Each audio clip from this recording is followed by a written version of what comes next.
Louisiana Beer Reviews Untitled Arts German Chocolate Cake Stout. Alright, so this is produced in Wisconsin, and the artwork is done by Stephanie Heyman.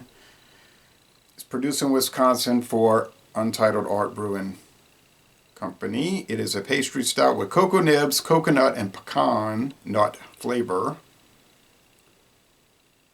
Brewed and canned by the and they're teamed up with XUL Jewel Beer Company, XUL, and Waunakee, Wisconsin. But it's actually brewed by Octopi Brewing of Waunakee, Wisconsin. They do some Trader Joe's beers too for that contract. Best by October of 2023. Okay, so let's check it out. I bought this at Dorignax in Metairie, Louisiana, and it cost $3.99 for the 12-ounce can.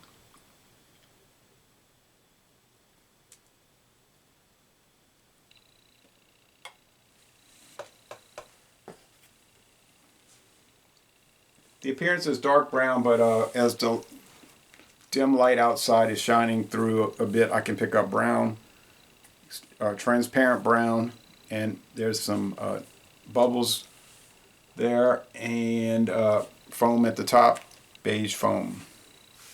Okay, this is the first video review for this product in the world, and it's getting an 82 on Untapped, very high for Untapped. Beer Advocate and Rapier don't have enough scores to have an average score.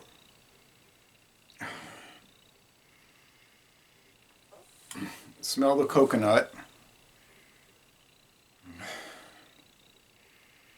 And chocolate and kind of that spicy German chocolate cake.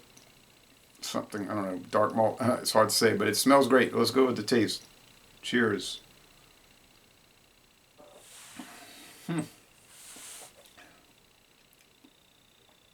There's a lot of sugar in this. It's like a pastry. It's sugary to the hilt. So the body is not heavy. It's like thin bodied. It's more of a porter than a stout in body. Like the Dragon's Milk Stout tends to be more like a porter in the body. So thin body, mostly dry finish though, luckily. Sweetness scale, 5 out of 5 sugar cubes. Bitterness units,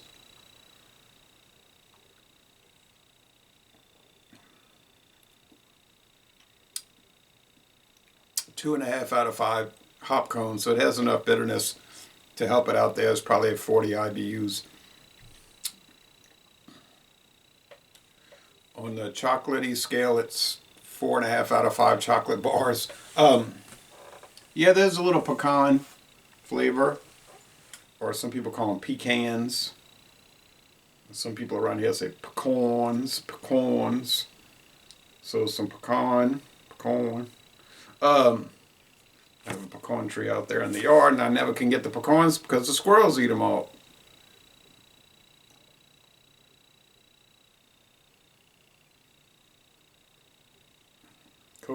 Coconut's more in the aroma than the flavor.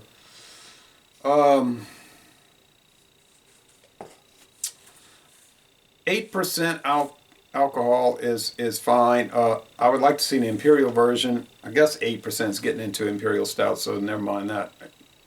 I guess I would like to try a 12% imperial version, I should say, but it's very nice.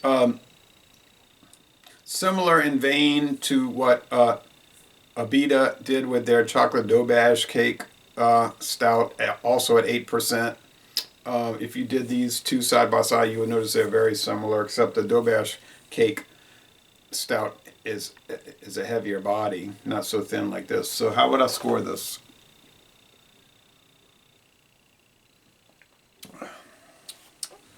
I guess it's low medium instead of thin body. Even tastes like coffee in here. Solid A. No complaints. Now, you might say, well, I don't like pastry stouts. They're too sweet. Well, that would be a good idea. Then it would be a good idea not to buy something that says on the can pastry stout. It would be like buying a tomato-based beer concoction, but you hate tomato juice. It's not going to work out. But if you like pastry stouts, and I do, I like sweet things on a limited basis. But yeah, 96 out of 100, 9.6 out of 10. It's a most excellent beer from Waunakee, Wisconsin, and they make great stuff over there at Octopi Brewing. And let's see, what do they call it? What trade name do they call it when it's made for Campanology Brewing? For Trader Joe's, they call it Campanology Brewing, but it's Octopi, and they only do contract brews. They don't make their own things. So, no problem. So, Laissez les bon temps roulés, a fabulous beer, and I'm going to end this review by saying y'all go to Waunakee, Wisconsin, and tour the Octopi Brewing Company Brewery.